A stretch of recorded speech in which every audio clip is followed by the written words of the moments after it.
নতুন রূপে সেজে উঠতে চলেছে টিটাগড় পৌরসভার অন্তর্গত টাউন হলটি। ব্যারাকপুর শিল্পাঞ্চলে প্রায় প্রতিটি পৌরসভা এলাকায় সরাসরি অনুদান একটি করে কমিউনিটি হল গড়ে উঠেছে।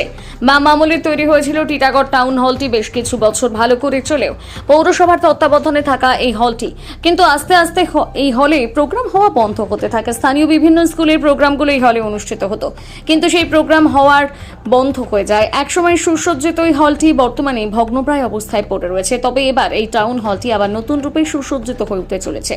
ইতিমধ্যে ব্যারাকপুরের বিধায়ক রাজ চক্রবর্তী ও সাংসদ পার্থ ভৌমিক যৌথভাবে ভগ্নপ্রায় এই হলটি ঘুরে দেখেন। সূত্রের খবর অনুযায়ী হলটি নতুন রূপে যাদের সাজানো যায় তার জন্য রাজ চক্রবর্তী, পার্থ ভৌমিক উভয় তাদের সরকারি তহবিল থেকে 50 লক্ষ টাকা অনুদান দেবে বলে জানা গিয়েছে।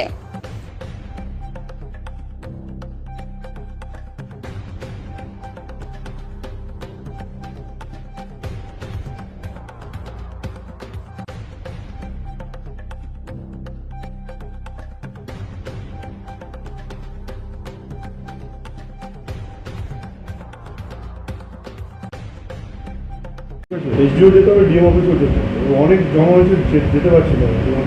ওখানেই আছে। আমরা কিছুদিন আগে রাজ চক্রবর্তী ভিজিট করে গেছেন যে আপনাদের এখানে যে কমিউনিটি হল বা একটা রবীন্দ্র ভবন আছে বোধহয় আপনাদের এখানে, তো সেটা এখন কি অবস্থা, মানে সেটা কবে চালু হবে কাজ? ওটাও খুব শীঘ্রই চালু হয়ে যাবে। আমাদের মাননীয় বিধায়ক আর মাননীয় সাংসদ মহাশয় এখানে এসেছিলেন। তিনি বলে গেছেন যে আমরা আমাদের ফান্ড থেকে তহবিল থেকে টাকা দেবো। 50 লাখ টাকা সাংসদ দিচ্ছেন, 50 লাখ টাকা বিধায়ক দিচ্ছেন। তা সত্ত্বেও ওনারা বলেছেন যে আরও যদি টাকা লাগে আমরা অন্যান্য জায়গা থেকে ব্যবস্থা করব। তো দেখছি মানে খুব শীঘ্রই এটাও চালু হয়ে যাবে।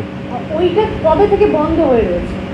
ওটা প্রায় 8 থেকে 10 বছর হলো।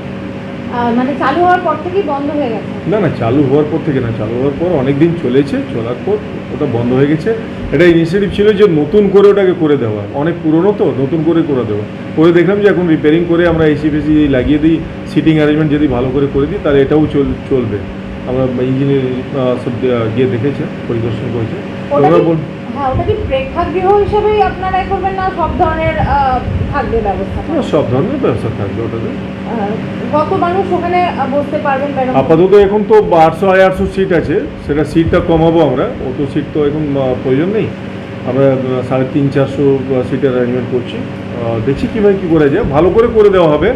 নতুন করে যখন হবে এসি ফেসি লাগিয়ে ভালো করে দেওয়া হবে।